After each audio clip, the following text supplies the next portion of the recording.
Party on, Todd. Party on, Sal. Rock on. Rock on. Rock on.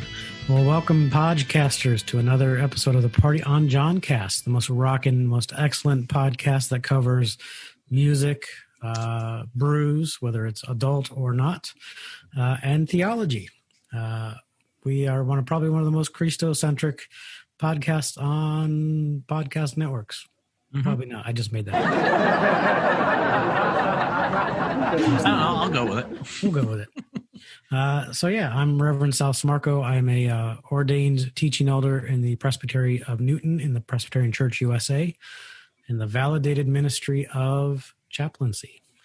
And whether we're the most Christocentric or not, I will say that we are the most rockin' for sure. We are. That, bias, sure, but truth. Yep. Or hashtag cold hard truth. As certain Michelle Obama talked about last night. Anyway, I am, of course, the Rockin' Reverend Todd Laddick. I'm an ordained elder in the greater New Jersey.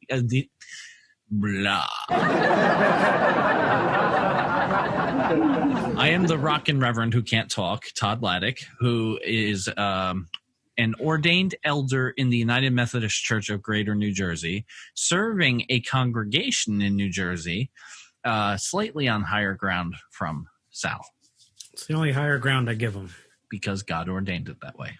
Predestined.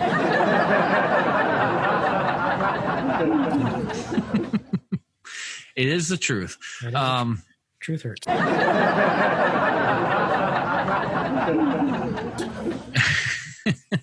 So, awesome.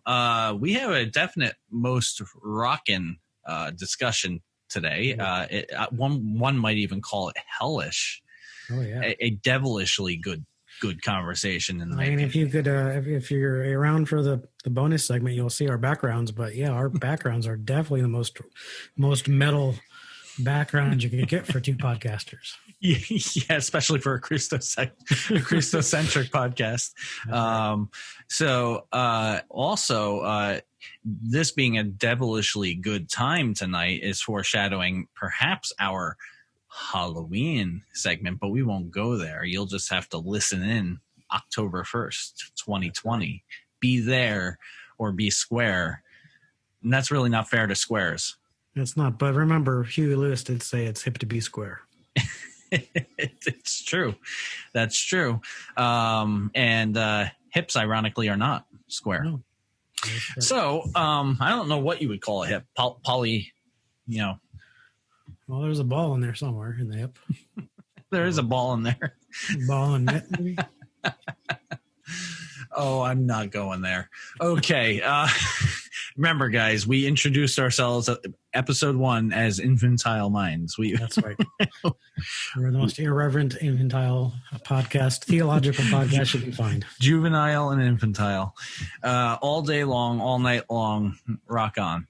Rock on. So, I guess that brings us to our Hebrews segment. I almost said, hey, guys, because the last couple episodes we've had guests on. Yeah. But hey, Todd.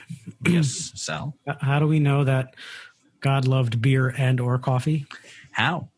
He wrote about it in the book of Hebrews. Every time. Hey, Jesus says, peace be still. Yeah, we got a combination of that today, actually, don't we? We do. We totally do. Okay, so who wants to go first? I'll go first. I'm taking a cue out of Todd's playbook. Yeah. So I bought, and I put this up on our Twitter account. Did a funeral in the beginning of August, and so to reward myself, I bought a small bottle of Basil Hayden's Kentucky Straight Bourbon whiskey. It says artfully aged in Kentucky hillsides, rack houses, then bottled in a smooth 80 proof. Basil Hayden's sophisticated taste remains true to the old family recipe with more rye than traditional bourbons and the trademark spicy finish. So have you opened this bottle yet? I had a small taste the other day, but I'm going to actually officially. Okay, because you are in for a delicious treat. Did you hear that? Oh, I heard. I love that sound. It smells very spicy. I'm going to do a very small taste because I do have another drink coming up. Where are you going tonight? That's right. So let's see. It is 80 proof, so it's not strong, but anything over 5% alcohol for me is strong because I'm a beer guy.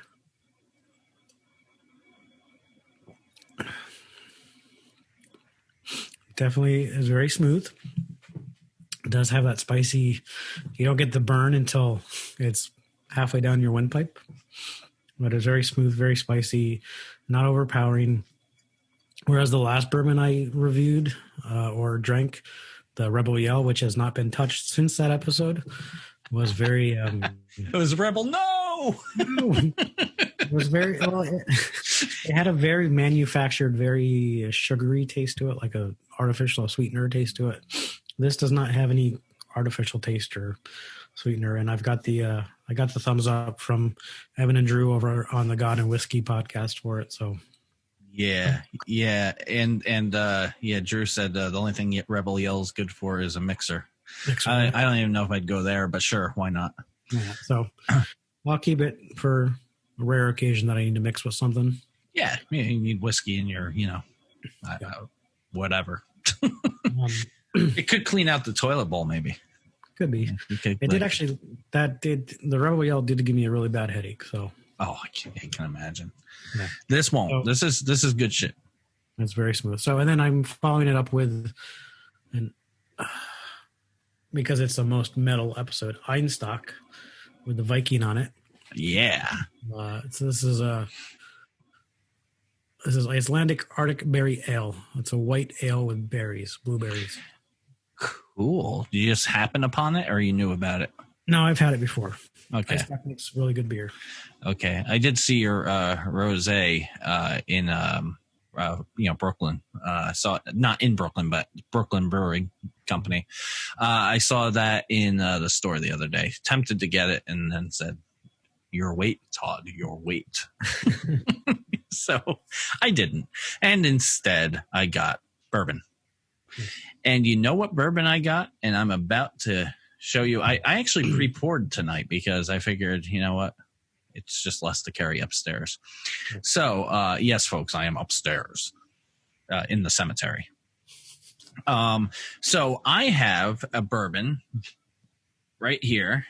You probably can't see it, can you, Sal?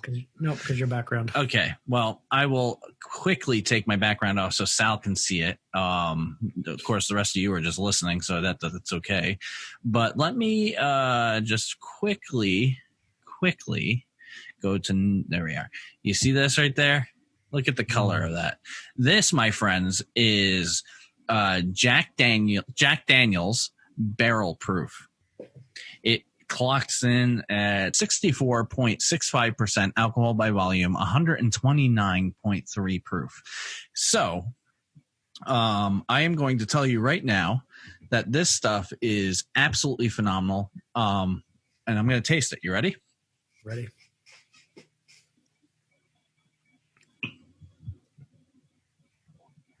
Oh, man. Warm and tingly. Oh, it just is like it's so full. Like, this is how nature intended Jack Daniel's to taste, if that makes sense.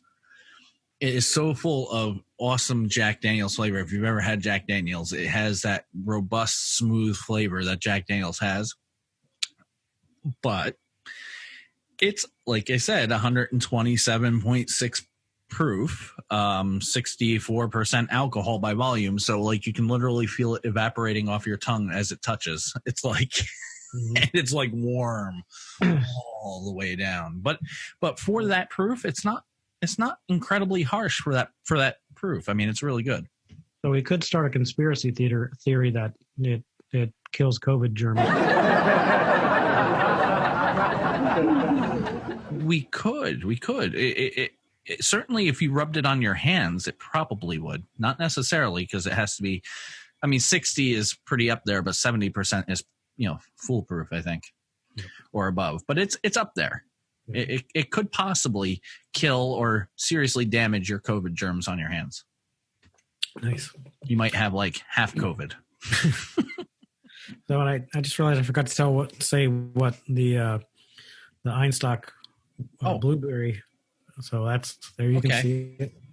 No, it's there. Got to put. I see it. It's basically it's got a very much has the nose of blueberries, but when you drink it, it tastes more like a blue moon, more like just a wheat ale.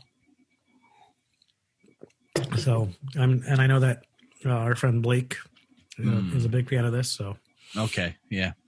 I just bought last week Viking Blood mead, which comes right out of I don't know if it's Denmark or one of those Nordic countries. It was phenomenal. I mean, it was like $36, $37 a bottle. Mead, right?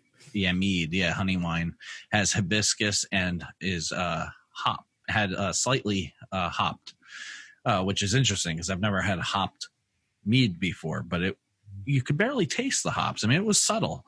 The hibiscus though added a nice like reddish hue to it, hence the Viking Blood. As for me, the other drink I brought up, because drinks are always better in twos than they are singles. You got to bring got to have two at least to have a date, right? So that was a very bad joke. Okay, so what I have here, and Sal can see it right now. It's just the alcohol in a cup, but it will soon be more than that. This is the Kraken Black Spiced Rum. I've never had the Kraken before until yesterday. I saw it. I was going to go for Captain Morgan 100 proof, which is a solid spiced rum. But the Kraken caught my attention. I like the design of the bottle, the label with the Kraken giant squid thing on it. And I said, ooh, black spiced rum. It got me. So I bought it. That's and good. It makes a phenomenal rum and coke, which this will be when I'm done with my bourbon. Nice. So this is you can literally see it. It's the color of Coke syrup. I mean, it's black.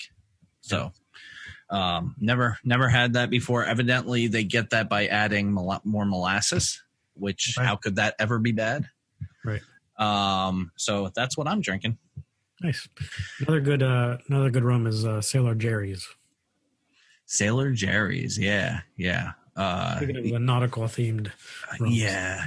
I love nautical themed rums. So like whether it's Captain or Kraken or Sailor Jerry's, it's where it's at, in my opinion. Takes a smack and keeps on whacking. I promise. I just started drinking. I haven't been drinking. So, I guess that does it for our Brews segment. Nice. So does that lead us into the most excellent music segment?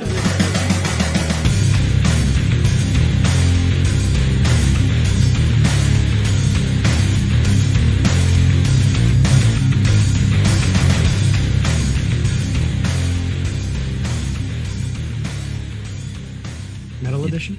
It does. Totally. So, yeah. We totally had a Bill and Ted's moment here. We're like nodding, like, yeah, whoa. Speaking of which, that'll be out on demand and in theaters when this podcast comes out. September 1st. Bill and Ted's, actually, they moved it back to August 28th. Oh, they moved it back to August 28th. Yep. So when this podcast comes out, the movie will be on demand. Yeah. Yep. So go watch it. Oh, so it isn't opening on September 1st anymore. I think it's opening in theaters on September 1st, but they're going to put it on demand. 2 days earlier. Cool. So go see it. Like that's a double reason to be excited. September 1st, when you're listening to this, you got to go see it, man. It looks amazing. It does. So cheers, bro. Cheers. So, yeah. Most excellent music. So Bill and Ted save the music, and so let's talk about music. So you go first, Todd, since I went first with drinks. Okay, so obviously I am gothed out. You can't see that, folks, but those of you who subscribe to our Patreon, you will see exactly what I look like right now. He'll have his background back up for the bonus. Oh, yes, I will. Yes, I will. In fact, I need to put that back up. But before I do, I am listening to. I have been totally like gothifying everything in my life right now. For those of you who need a short introduction to this, I have always been, and I think if you listen to our episode with Rev Leviathan, I have always been a goth at heart. Like I dressed this way as a teenager. I listened to this music. I've never stopped listening to it. Sal knows the wacky, crazy guy I am. So like, this isn't a surprise for people who know me, who like really know me. But I've been deciding, like, hey, what's wrong with that style? I like that style. It's who I am. I mean, I wouldn't show up at the pulpit on Sunday this way, or would I? But it is who I am. So with your current sermon series, I'd say go for it. That'll be the next rock and roll. The next rock and roll sermon series will be like goth. We'll do like Christian death. I'm sure I'll hear about it in my chapel service if you do. You will, if I do Christian death, especially. And those of you who don't know the reference, Google it. Christian death, goth band, pretty quintessential American goth band. With a whole dramatic history. Anyway, so that's the backstory. Is I am super into goth, always have been, love the music, love the style, and I'm embracing it as an adult because why not? So the song I'm listening to, though, which fits the theme of today, is called The Beast by Saviour Machine, which was a band that actually we did discuss a little bit on that episode with Reverend Leviathan. So here's what The Beast sounds like. Well, here's what The Beast lyrics are. The Prince of Darkness, the man possessed, 10 horns arise, the 7 heads, the ancient serpent, the ancient name, the fallen angel crawls in shame, the dark Messiah, the lawless one, the face of tyranny is born the sun. Behold the nail, the sentence of death, and Jesus wept, it is manifest. And the beast alive, and its hour come, crawling toward the city to be born again. The new world order, the black abyss, the reign of terror, the Savior's kiss. The final solution is 7 years, the great delusion, behold the tears. The virus parasite feeding in bondage, the rings of flesh in its teeth breathing carnage. The wall of disease arises, the living hell, the desperate nightmare is becoming real. And the critical hour has arrived in the sacred land. To the nation, revelation is at hand.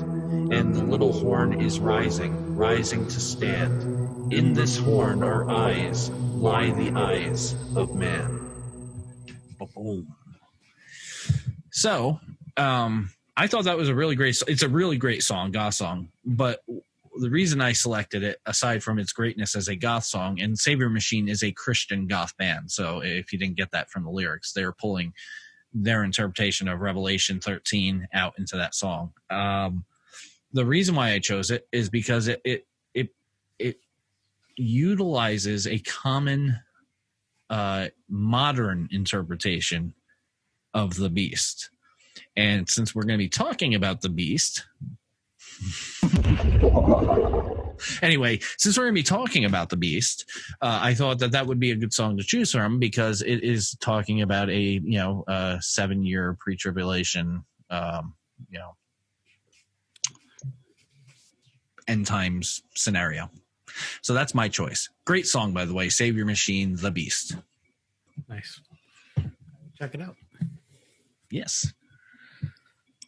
So I did not goth it out today because I was never a goth. I was more of a metalhead skater kid in high school. So I've got my 80s concert t-shirt on from Europe, but I'm not going with Europe today. I'm going with Iron Maiden. Yeah. Yeah. And you'll see my background is apropos to our topic. I'm actually not choosing the song that our topic was based off of. I'm going with another song because we'll go into that song later. Yeah. With our topic. I went with one of my favorite Maiden albums was actually the first album they did without Bruce Dickinson. He went off to do a solo career in '95. It's called what's the album called? Album's called The X Factor. Yeah, it's just a really good. Like there's a song called Sign of the Cross, The Aftermath, Blood on the World's Hands, The Edge of Darkness, 2 a.m., The Unbeliever. But I'm going with a song called Judgment of Heaven. It's not specifically apocalyptic, but it talks about kind of what is part of the apocalypse, the judgment of people. So this is, and this was I really got into this album around 2000. Todd and I have been pretty open about our struggles with anxiety and depression. Oh, yeah. This is an album full of anxiety and depression. So the lyrics of Judgment of Heaven from Iron Maiden are: a lonely cry for help, reaching out for help to anyone, a silent prayer to God to help you on your way. I've been depressed so long, it's hard to remember when I was happy. I felt like suicide a dozen times or more, but that's an easy way. That's the selfish way. The hardest part is to get on with your life. You're searching in the dark, clutching at straws to find a way. You take the tarot cards and throw them to the wind. You question your beliefs, your inner thoughts, your whole existence, and if there is a God, then answer if you will, and tell me my fate, tell me my place, tell me if I'll ever rest in peace. If you could live your life again, would you change a thing or leave it all the same? If you had the chance again, would you change a thing at all? When you look back at your past, can you say that you're proud of what you've done? Are there times when you believe that the right you thought was a wrong? All of my life, I've believed judgment of heaven is waiting for me. All of my life, I've believed judgment of heaven is waiting for me. And it repeats that a couple times. That's very goth. Very goth. Yeah, like actually well, that's what I like about metal. See, Sal and I entered the metal scene in different ways. I mean, I think we all grew up listening to probably Metallica, Megadeth, and stuff like that. But my entry into into metal really came through the goth scene through a band called Moonspell, which I will bring up in our October. Again, foreshadowing. I'll bring up in our October segment. But Moonspell is goth and metal, and when I say metal, I mean metal. Like when I say goth, I mean goth. They're really a mixture of the both. And those lyrics, bro. Totally. That's why goth and metal fit so well together, I think, because oftentimes if we're not talking about the system and railing against the system in metal, we're talking about our inner demons and our struggles. And that is exactly what that is. Yep. Man, great song. Yeah. So the 2 a.m. song that I almost did also has similar lyrics of like, life seems so pathetic. I wish I could leave it all behind. This canvas chair that's bad, these walls that fall in on my mind. Hold on for something better that just drags you through the dirt. Do you just let go or carry on and try to take the hurt? Yeah. Yeah. So well, that's what I love about that album from Maiden. I mean, Maiden, when I worked in the music store, there was two guys had a long discussion of Iron Maiden, and they loved him because he was a history major. They write about history, and there's some historical themes, but they, that record especially is very, they talk very openly about what it's like to struggle. Absolutely. Yeah. And it's important. And I would actually go out on a limb and say this, and you correct me if you think this is silly, Sal, but I'm sure many of our listeners struggle too, if not all of them. Not maybe in the same ways that you and I have, but you're struggling with something, whatever it is. If you are such a person who is struggling and think that you're in a place where you can talk about it, constructively like we do, we'd love to have you on the show, and let's talk about struggles. Let's talk about struggles for in a future episode. Maybe over time, here and there, we'll do a series on struggles, not consecutively, but we'll do an episode here and then down the road another episode. If that is something you're interested in and you would like to hang out with us over your drink of choice, whatever it be, let us know. Reach out to us. partyonjohncast@gmail.com. And Facebook, I'm at TR Laddick. And you are? On Twitter. I'm at Salvatore Sirmar1. On Facebook, Salvatore Sirmarco. Yes, and Todd probably better to reach out on Facebook because I am pretty private on Facebook. Okay, yeah, cool. You can reach out to me however you will, but keep in mind that you need to opt to reach out to me, via a direct message, private message, that sort of thing. If you do it on my wall, it's not going to be very private, and I can't help that. That makes sense, right? That's right. And hopefully you're not struggling to listen to this episode. Hopefully not, but I don't think so because we rock. Yeah. If you're struggling to listen to this episode, what are you doing? Like it's called the off button, man. Don't tell them that. Oh, we just gave out a... Oops. Can we rewind that? If you're struggling to listen to this episode, what are you doing? Like it's called the off button, man. Don't tell them that. Oh, we just gave out a... Oops. No. So those are our selections, but yeah, we're cool. I think we're cool to hang out with. Anybody who's been on our show will let you know that we're easygoing. We kind of fly by the seat of our pants, sometimes literally, and we're chill. So there's no pressure, and we'd love to have you on.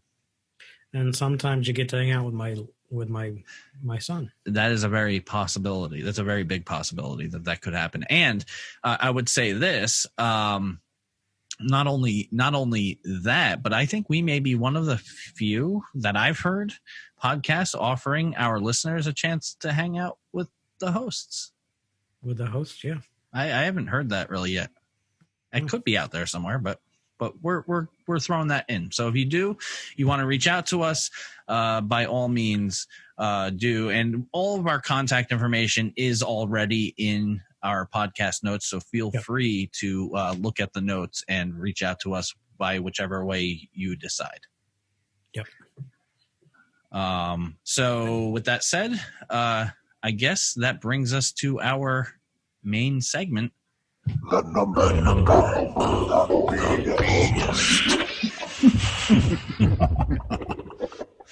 Woe to you, O earth and sea, for the devil sends the beast with wrath, because he knows the time is short. Let him who hath understanding reckon the number of the beast, for it is a human number. Its number is 666. Yes. So, as you can see, Sal, I'm back in the cemetery. Yeah, it's good. Yeah, it's a good expect to meet the beast there. Yeah. And I've got the beast chasing me down the street on my back with a forked tongue and flames. So, basically, there is a lot of end times shite out there. I don't know how else to put it. There's a lot of rumors and theories and theologies and talk about what the end times are, how they look, who's the Antichrist. Of course, right now Donald Trump is, because he's the current president. Before him, it was Barack Obama. Before him, it was George Bush, and so on and so forth down the line. Of course, Hitler was the Antichrist until he got, until he killed himself. It's just it keeps we look at the end times in what I would say through a very narrow lens that is actually rather new in Christian theology. So take it away, Sal. Yeah, I was going to say in the scope of Christian history, end times theology really, it's been, obviously we've had the book of Revelation throughout the history of the church, but actual end times apocalyptic theology really hasn't been, considering 2,000 years of history. It's only been around since the mid 1800s, mid 19th century in its current form, for sure. Form. Yeah, for sure. Darby. Yeah, John Darby. Yep. Very, and like Todd said, very narrow reading of scripture. Maybe 2 or 3 scriptures out of the epistles and the book of Revelation. Obviously. Some Matthew and Mark in there. And then, of course, you got the book of Daniel and Revelation. Yeah. The book of Daniel, yeah. Oh, and let's not forget First Thessalonians, with the rapture verse. And I put rapture in air quotes, by the way, because it's really not a thing. Yeah. Like, not a thing the way they interpret it anyway. And a lot of your modern, why would they be pre-tribs, pre-tribulation? A lot of your end times people now really do hit on the First Thessalonians rapture. Right. So just to sum it up, we're not going to go into terminology too much because that would be a very long, you would want to hit that off button like very soon. But here is the summation of John Darby's pre-trib, kind of theology. It goes something like this. Throughout history, there have been different dispensations, different periods, different ages. And right now, currently, we are in the age of the church, I guess, was what this dispensation would be. But of course, the age of the church hasn't, gotten rid of the evil in the world, per se. That evil still persists. The church is around and doing its thing because Christ ordained us to do it. But at some point, Jesus Christ will come back and return as the King of glory. But before he does, Earth is going to continue to spiral out of control. It's going to spiral into a hellish state. And as those times approach, Christians are going to fall under more scrutiny. They're going to fall under more persecution. They're going to go through what becomes known as the Great Tribulation. Where you have to take the mark of the beast. If you don't take the mark of the beast, either in your hand or your forehead, you are going to be persecuted and killed. And before any of that happens, right before this period, and it's going to be a 7-year Great Tribulation, 7-year tribulation period.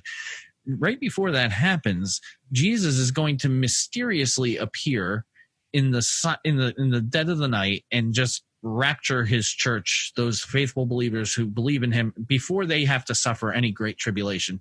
Those who are on the fence and aren't quite Christian, and those who are wicked, they're going to be left behind. And hopefully at some point during that 7-year period, more and more people will come to know Christ and stand up against the Antichrist or the beast. And at the end of the 7-year period, the second coming of Jesus will happen, and he will conquer evil, the lake of fire, all of that, and then heaven on earth will happen. Of course, if you really count the rapture, Jesus secretly coming, really the second coming becomes the third coming. But that's, details, Todd. It's details, right? So, anyway, that is the general summation of pre-tribulation end times eschatology, end times theology. So end times eschatology is really redundant. So end times theology, that is that theology in a nutshell. And as Sal said, it basically came about the late 1700s, early 1800s, somewhere in there. Or was it mid 1800s? I think mid 1800s. Okay. Yeah. So I maybe have thinking John Darby's birth rather than when he actually postulated the thing. But anyway, in that time frame. Yeah. And it took off. It really took off. I don't know how well it took off initially, but through the 20th century, with the rise of the moral majority and the evangelicals, that theology, the late great Planet Earth by Hal Lindsey. What is it? Hal Lindsey, who wrote that? Hal Jenner? Did he also write the Left Behind series? No, that's Tim LaHaye and I forget the other guy, but the late great Planet. There we are. There was a movie on it. Hal Lindsey, I was right. Darn it, go with your gut. Hal Lindsey wrote The Late Great Planet earth, and then there was a movie made off of it, and then of course Tim LaHaye and whatever his name is, you can tell how interested I am in those books. They came out with their 12-book like series. Actually ended up being longer than 12 books because they added to it, but called Left Behind. There was actually several movies made. Yeah, there was a video game made. Yeah. I tried to read the book actually because I was at GameStop and you could get the game for like $5 and it came with the first book. Okay. So I sat down, ironically, I sat down on the toilet and tried to read the book and made it through about 5 pages and said, this is bull bleep, and threw it in the garbage.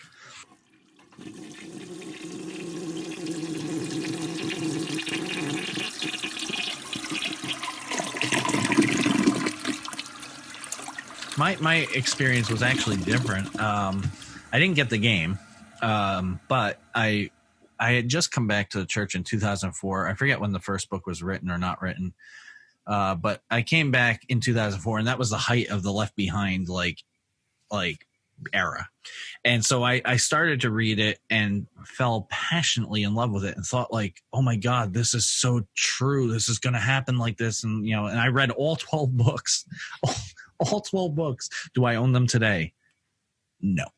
But I owned all 12 books and I read them, got really into them, and went to church and said to my pastor, like, oh my God, like this is going to happen. It says it right there in the Bible that, you know, the Antichrist is going to rise up and blah, blah, blah, blah, blah. And my pastor's like, where in Revelation does it say that? So I pointed it to him and he had me read it out loud, and I realized, it doesn't actually say that. It's, right. You know, and what, the more I dug into it, the more I realized like it says that if you marry it to this, and this, but on its own, it says nothing of the sort. You have to, essentially what the theology does is cherry picks a couple of scriptures and puts them together. Correct. You'll remember Kirk Cameron. Left Behind, yeah. Became Growing Pains fame. When he became a born again Christian, he was a big part of the Left Behind movies. Nicolas Cage did a remake of the Left Behind movie recently, and that was actually better. Better. Yeah, the theology is still crappy, but it really as a faith film did set pressing questions for people to think about, right? Without going into too much of the Left Behind theology. It just said, "What if?" What if? Yeah, and it wasn't bad, and you had Nick Cage, so I mean, yeah. But so I think, and this is where I was going with that, is I think that a lot of this theology today is so prevalent. It was very much ingratiated, as Todd said, into the evangelical mindset, and a lot of the evangelical mindset comes out of the Pentecostal movement, which happened not too after that, early 1920s, late 1800s, early 1900s, 1920s in particular. I think, the very much the piety movement and the holiness movement of, pushing against the Roaring 20s. Yeah. The debauchery of that they saw in the 20s and the prohibition, all that. Yeah. But you'll see it today you'll see it in go on Facebook or Twitter and follow some of these debates on politics nowadays, and you'll see it prevalently. I mean, I've seen posts on creation care, like how Christians should take care of and of course, it's always the conservative Christians who are like, this earth is going to die. Why do we care? We don't have to take care of it. It's like, that comes out of this theology of, because they take literally in Revelation when it says the new heaven and the new earth. But that doesn't negate all of the scripture where God does take care of creation. It doesn't. And in fact, if you want to look at this from a broader perspective of just human sin, though human sin is the big picture. But we look at human sin as like human against human. But if you look at God throughout the ages, you look at the Garden of Eden story, you look at Jeremiah, you look at Isaiah, you look at Daniel, even you look at Revelation. You look at Jesus's own analogies, utilizing nature. Sin didn't just affect human to human relationship. It didn't just affect human to God relationship. It affected human to planet, human to nature relationship. And part of God's anger toward humanity, and the reason why Revelation even is a thing, in part, not in whole, but in part, I think some people overemphasize this, but part of it is that we've destroyed the earth. We've destroyed the very thing we were supposed to be stewards of. Right. And God's great laments isn't just on one aspect of our sin, but all of it, including what we've done to the earth. Right. Which is why it needs recreation, by the way. That's right. That's a big part of your theology around veganism. Yes. Yeah, it is. Is that, in fact, people, it's an ongoing joke. Sal and I get the joke and we'll rib each other on it. But like, people like, well, in the Bible, you eat meat. Yeah. In the Bible, post fall, post when sin entered in. Yeah. People ate meat, but the Garden of Eden, not the case, at least if we're going to take it literally. Right. Yeah. Well, who knows? Who knows? This is just a divergent thought. A lot of the tribulation apocalyptic people who are into this theology also take very seriously or very literally in the creation story before the fall, when God tells Adam to have dominion over all the creatures. Oh yeah, they take subdue the earth. Yeah, they take it's called dominionism. They take that as, oh yeah, we have control, we have the power, we can subdue everything. Nurture the earth. Yeah. Subduing in terms of the context. Yes, if you are talking about Alexander the Great and he uses the word subdue, you can take that to mean, beat down, conquer, because that's what Alexander the Great did. But if you read the whole context of Genesis, even the whole context of the creation story, you cannot get beat down, destroy, and conquer the earth because it's yours out of that. You just can't. God set us up as stewards. He gave us the ability to name things, to care for it.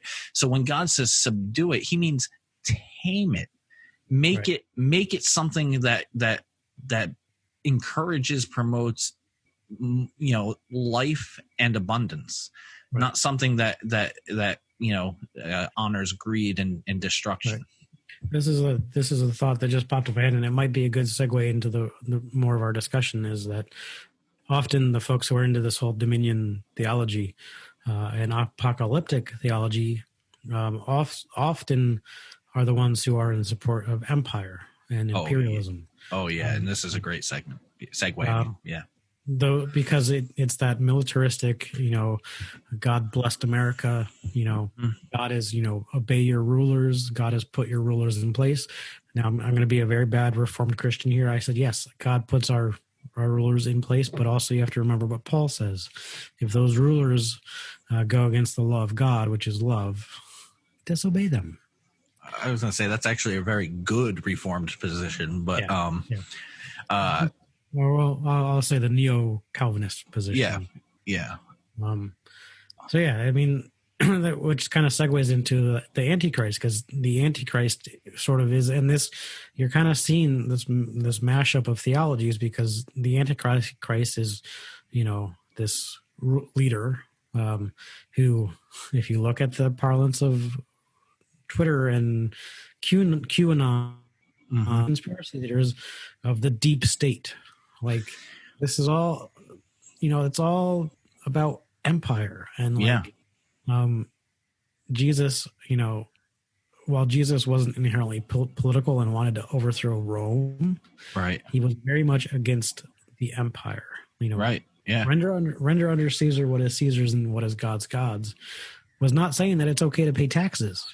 It was saying that God, and I hate to use this pun right now, but God trumps Caesar. God, what? Trumps Caesar. And okay, so this is a great segue. One that I think we need to absolutely go into. There's a lot of offshoots we could talk about. We could talk about the rapture. We could talk about this and that. You know what? That is what it will be, right? Like Hashtag it is what it is. Hashtag. My God, I haven't even gotten through a full glass of this bourbon. Hashtag it is what it is. Different interpretations, whatever. We can quibble over that later. When it comes to the beast, there is something very important that you all must understand about end time theology, about eschatology, about apocalyptic writing. And so Revelation falls under a category of apocalypse. It's an apocalypse form of writing. Apocalypse is a style that uses imagery and code language to convey a certain point to others who are reading it.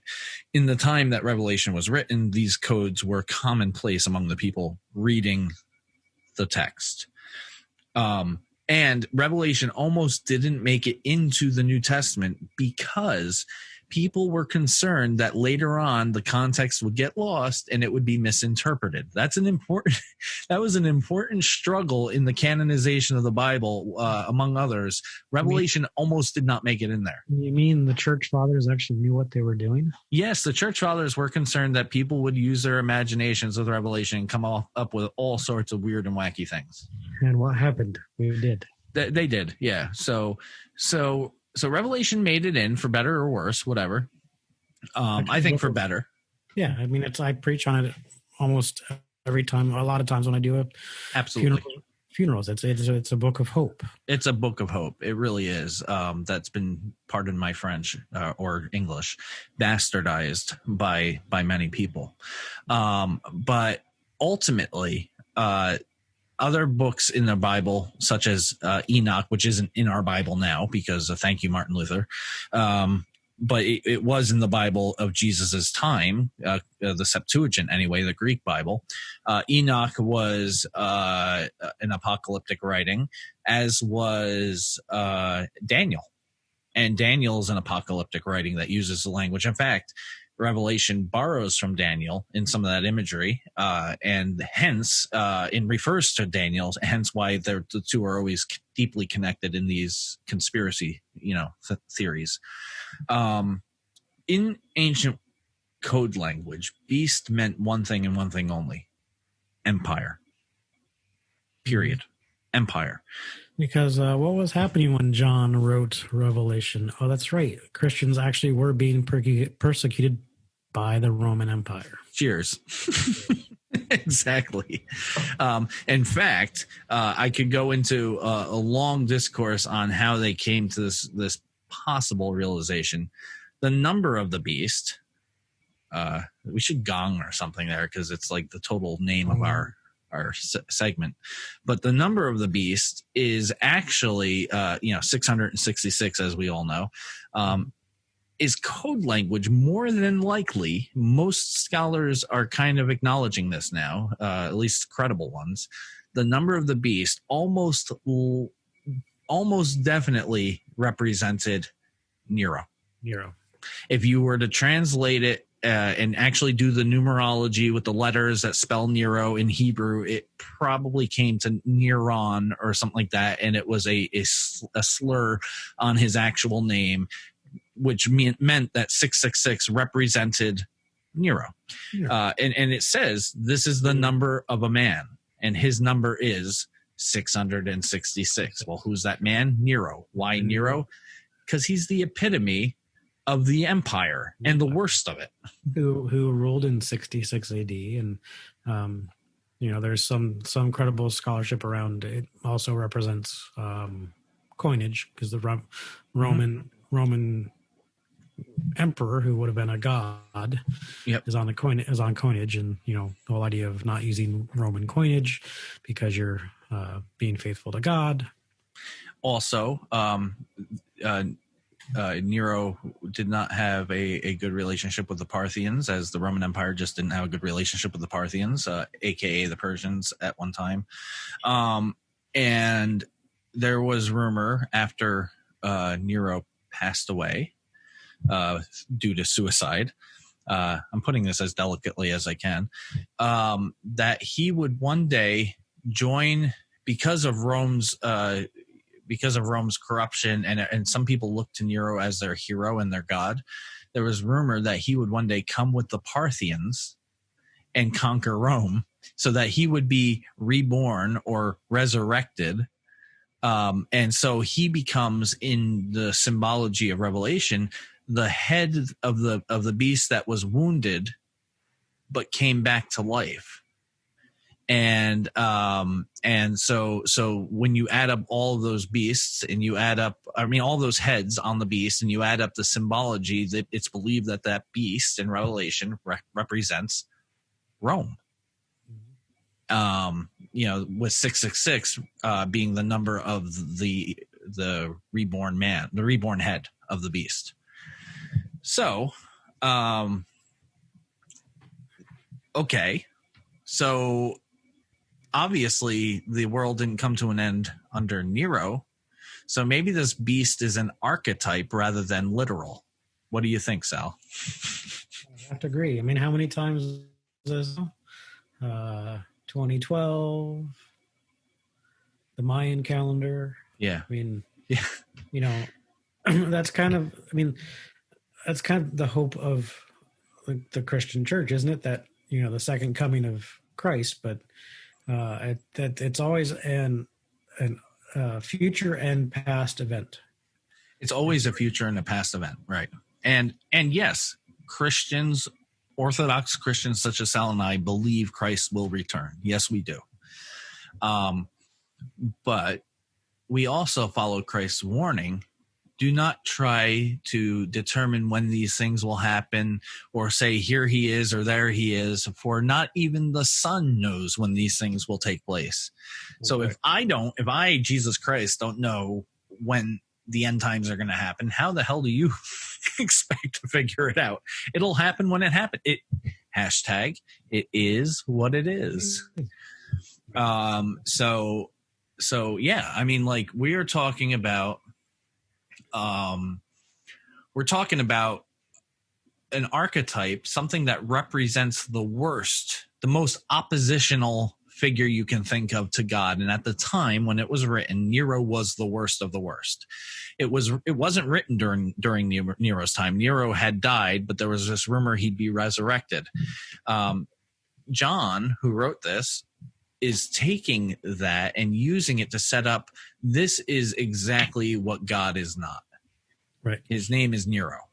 That doesn't mean Nero was the quote unquote Antichrist. Nero was one of many antichrists, and there have been many since, and there will be many to come. The spirit of Antichrist is fluid. It's not a single person, though John does say that there will be the Antichrist, whatever that means. Right. And we know that context is important, and the context of when John wrote this book is important. He himself was persecuted and sent off to an island. Yeah, he was on Patmos for witnessing about Christ, right? So there's the quote. I think that's it's attributed to Bart. I don't know if Bart actually ever said it, but Bart said, "I take the Bible too seriously to take it literally." Yes. There are books of the Bible like Revelation that you have to take with a bit of allegory. Yes. It loses meaning if you don't. Right. The message is literal. The stylistic writing is not always necessarily literal. Right. And when I say it loses meaning if you don't take it that way, it literally does. Like if you think that 666 is the number of a man who is yet to be revealed, you lose the context of everything John was writing. Mm-hmm. And you'll be pointing fingers at the next 666 all day long. And you lose the actual message of Revelation, which is there is hope because Christ will come, bring a new heaven and earth. And you lose the message of Matthew that Jesus says at the end, where, remember, I will be with you. And, Right. Yeah. you'll lose that if you're so focused on, but we have to look for this guy with this number tattooed on his forehead. Absolutely. Absolutely. You will lose all of that depth, that richness, and that hope, because commonplace in end times. And, I just had somebody reach out to me in a positive way, just to question, what my thoughts were, because he knows I'm a pastor, what my thoughts were on an end time, conspiracy theory, so to speak. It's wrong to call it conspiracy theory. It's really just a certain person's end time theology. Yep. And it was pre-trib, like your typical, except this laid a lot of blame on. Actually, it wasn't pre-trib. I take that back. This one laid a lot of blame on the Catholic Church, and was more of a Seventh-day Adventist theology on that, the mark of the beast. The Seventh-day Adventists are markedly different from Christians in the sense that they're the same in a lot of ways, but they're different distinctively because they worship on Saturday. They believe that worshiping on Sunday was a Constantinian pagan thing, and that we should have never stopped worshiping the Sabbath on the Sabbath, which Jews observe it from sundown on Friday evening and sundown on Saturday evening, making the Sabbath. And so that's when Seventh-day Adventists worship. And they believe that because the mark of the beast represents Rome, because the beast represents Rome, the mark of the beast is the fact that we worship on Sunday instead of Saturday. Right. And that so many have taken that mark upon themselves by worshiping on Sunday instead of Saturday. So that's in essence where this particular theology is coming from. But he asked me about it, and it really kind of sparked in me like the reminder that there's so much confusion out there about Revelation, about the number of the beast, the mark of the beast, the beast in general, and that we should really have a conversation about it. And there's so much confusing too, because like Todd said, it's been so, because of the moral, air quotes, moral majority. Yeah. This end time theology has been so wrapped up in conservative politics, Republican politics, as of since the 70s. Right. It's shaped not for the better, but it has shaped how we deal with Israel. Yes. How we deal with Palestine, how we deal with all of the Middle East. And because part of the theology is that Israel, the state of Israel, has to be reclaimed as a Jewish state. And the temple rebuilt. Temple rebuilt. That's why these a lot of people go there in these political rants, because they believe that we must rebuild the temple. And only good Christians will be raptured. Christians will be raptured, right, when the temple is rebuilt. And hopefully, the almost Christians or not quite Christians will get there through the tribulation. They'll stick to their guns and endure 7 years of pure torture, hell on earth, and the Antichrist. Right. Of course, none of that there, none of that of what I just said right there is biblical. None of it's biblical. There will be persecution. Absolutely. Jesus talks about that. But he doesn't say that certain Christians will get raptured and others will get left behind. No. He does say that he will come again like a thief in the night. One will be standing and the other will be left behind. But that wasn't to predict the tribulation. That was to say that Christians ought to be watched, be watchful for him, because if we're caught asleep and unaware, he's going to come to us like a thief in the night. That was not about the end times. That was about, well, it was to an extent, but it was about remaining diligent while he's gone. Mm-hmm. So these scriptures, while there's a nugget of truth in them about, the interpretation has a nugget of truth in it. It misses the truth because of its narrow view. Yep. And cherry picking. That's cherry picking. Yeah. Yeah. Oh. I think we've covered this pretty well. Yeah. It's been a good discussion. By the way, I did finally, took me all the way till now, because that is a serious bourbon. Nice. But I did finally get going on my Kraken.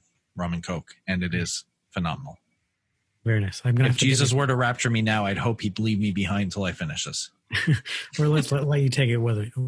or at least let me take it with me. I mean, if heaven's worth going to, there's got to be at least Kraken rum. All my fishnets and my tank top and my spike bracelet and all of that would be left behind, but the rum would come. Okay, wow. And that is a good place to end it because it only goes downhill from there, folks. Yes. I just restrained myself. I'm sure you did. So, yeah. Well, thank you guys for joining us. We definitely are going to broach upon a similar topic in October for Halloween. So stick around. But brace yourself for October because it's going to shock you. That's all I'm going to say. Well, I'm going to probably come September put a clue on Facebook and Twitter. Ooh. Oh, do. That'll be awesome. It will be infernal. Oh, it would be biblical, but not the way you think. Yes, it would be a certain kind of biblical. We're dropping a whole bunch of hints here that you need to just pay attention to our social media because we got some interesting stuff going. Some might even be abhorred by what we're going to do, but it is the Christian thing to do, I think, actually, in a roundabout way. So just think of the famous line from the church lady. So what's that? How's that for a hint? Yeah. So anyway, again, if you want to see what I look like right now or what Sal looks like or our backgrounds, you need to subscribe. It's not much. We talk about this every podcast. You're talking $2, $5, or $10. Whichever is your poison. Granted, if you do the $2, you won't see us; you'll hear us.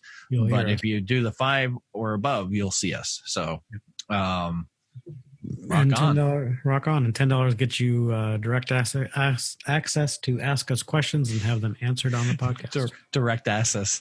You can ask us anything you would like. So again, Juvenile Minds. But yeah, you get direct. Boy, now I'm gonna muff it. Okay, so you're gonna get direct access to us, and that means actually we'll also shout you out, man. We'll give you a shout out if you're a $10 subscriber.